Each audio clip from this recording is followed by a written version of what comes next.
Hello, everybody, and welcome to Tarot Tuesday, the first one in September of 2025, and a very important card I pulled today. We're going to talk about Major Arcana 2, the High Priestess. So, what an important card. One of my, I can't say it's my favorite card. My favorite card is the Star, but it's such a foundational card, and adopting a deep understanding of it early in your tarot journey will certainly help you to be a very fluent reader. So let's get right to it. I don't want to get into too much symbolism on the card. I want to talk about the major things and the way I use it. Things I want you to look at on the card as you're looking at it, I'm going to pop it up on the screen, is the two pillars, one in black and one in white, and the pomegranate seeds and the veil behind the High Priestess. Those are the things that I home in on. There are many other symbols in this card. I could do a half hour to an hour long video just discussing this, but in the essence of time, we're going to focus on these because for me, they symbolize the DNA of the card and its duality. The pomegranate seeds are in reckoning back to Persephone and how she took pomegranate seeds from the underworld, and as a result, she was able to spend two parts of the year, 2 seasons of the year in the earth and 2 seasons in the underworld, and it has to do with shadows and light, duality, good coming with the bad. And that's what I love about this card. And you combine that with your all-knowing wisdom, and you can't go wrong with this card. So I'm going to step into real quick. I haven't done this a lot because I don't feel like you always need to use crystals with your card, but a great, great crystal. And I really, really advise each of you listening to this to get yourself a ruby record keeper. And why do I say that? Ruby record keepers help you tap in. That's a hard word to say. Try that. Ruby record keeper. I got it.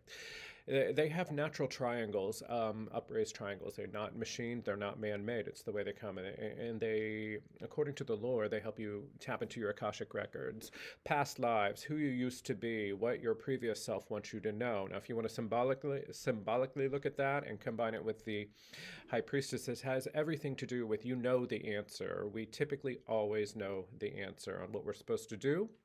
This isn't the answer to a math problem. This is an answer to a life issue, a gut feeling you're having. It's some people refer to it as intuition. I am shaky on using the word intuition in it because to me, when somebody says intuition in today's world, they mean whatever it is you feel. You don't have to think about it. You don't need to know anything. You just go with your gut.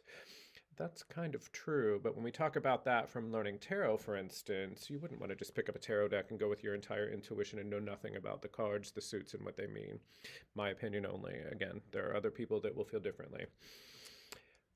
But that's what the High Priestess is all about, guiding your own life, realizing that things aren't always going to be shiny and great, realizing that it's not always going to be perfect weather. There's going to be storms, there's going to be trials, there's going to be tribulations, and you're going to find yourself upset from time to time. You're going to find yourself looking for answers. You're going to find yourself, you might not have got a job. You might not have won the race, whatever it is. Or you might just be feeling a little out of it, sad, depressed, and for no real reason. But if you believe in your Akashic records, if you believe in previous lives and the way things happen in the world, your previous self will be telling you that. If you're looking symbolically, it's wisdom from your road that you've traveled in this life. The ruby record keeper, if you just rub your hand and hold it while you're vibing with the High Priestess, you will find answers, I assure you. I know this is, I'm not a woo-woo person typically, but these are, when we're talking about ruby record keepers, Lemurian crystals, that type of thing, there's much debate on them all.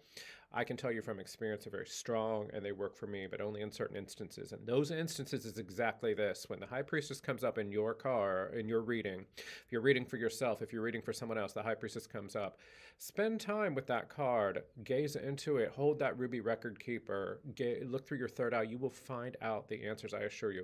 You know most everything, you know what you're supposed to do. And when this card comes up, it's telling us that we're not honoring that. We're not listening to ourselves. It may not be the answer we want. And that's why this is such a foundational card.